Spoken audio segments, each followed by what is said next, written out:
proven, tested, trialed, sailed, quite a few decades and without any issues. When we have the alternative fuels coming in, we are compromising quite a few on the fuel. We are trying to save the environment. That's for sure. That's absolute preference here. I do understand and acknowledge that. But what I'm trying to say from a basic design perspective, rather than trying to alterate the existing hull forms, how do you see the viability of thinking outside the box and try to come up with altogether because this is something we cannot change. The new fuel arrangements or the new fuel system is something which we cannot change. Keeping that as a fixed constraint and try to do the hull forms and other typical naval architecture parameters as a variable.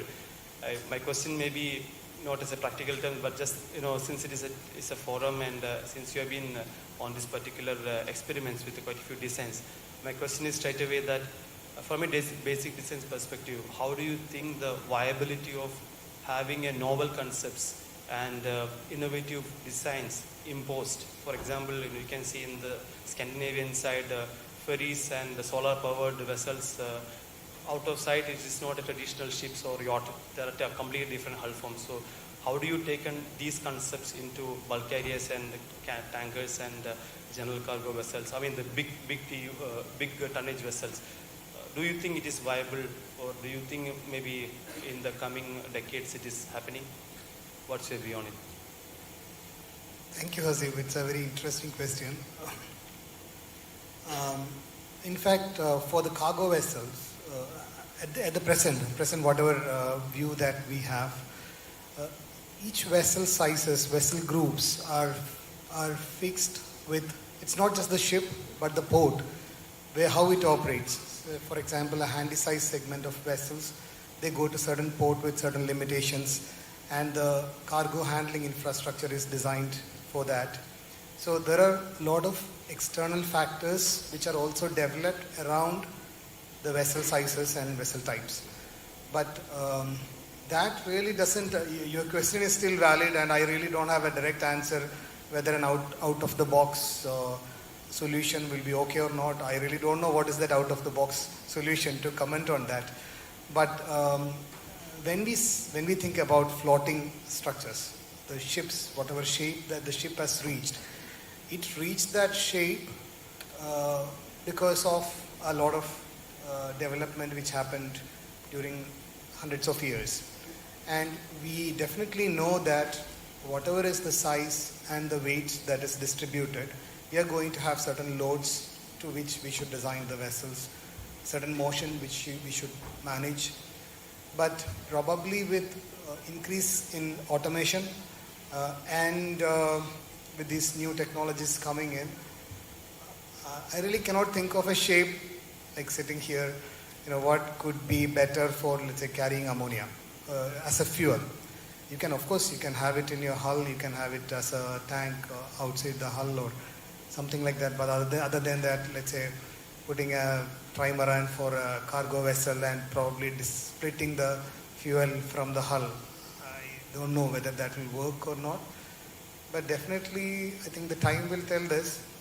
But personally, I feel predominantly we will have to work around the shapes that we have at this moment, and rest I think the time will tell.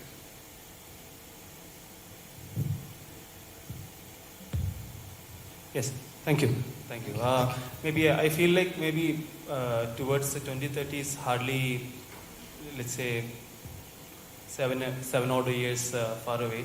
Maybe for the time being, owners has to adjust with or rather compromise on their dead weight and then other usable on that part, if we are really thinking about a new design now for a cargo vessel with conventional fuel, whatever is available with MDO, MGO, and to the best if you are moving to LNG, you can really meet 2030 targets or even go to 2030, 32, 33 without doing any other fuel. Like you don't have to really worry about ammonia or methanol or anything. But the problem is the vessels are not designed for 7 or 8 years. You want a longer term. That's with the new designs. Second is existing vessels with the time frame that IMO has set and the industry has set.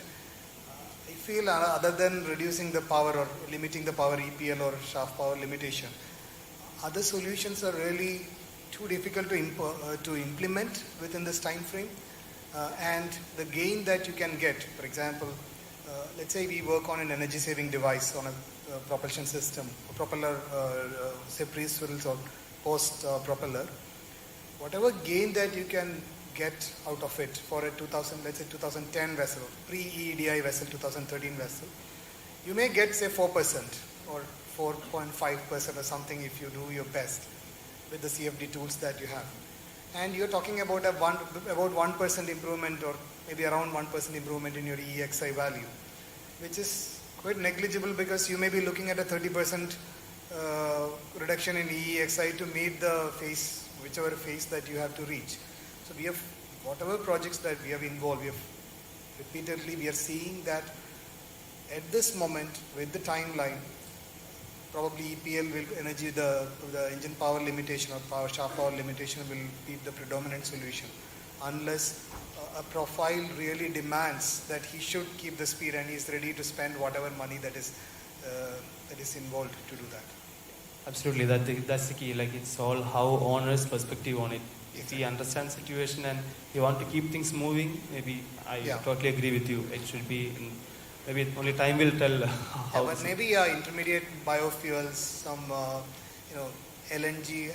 We did work on LNG quite a bit. We hope that it can play a role, not just typical conventional LNG, but probably bio LNG, synthetic LNG.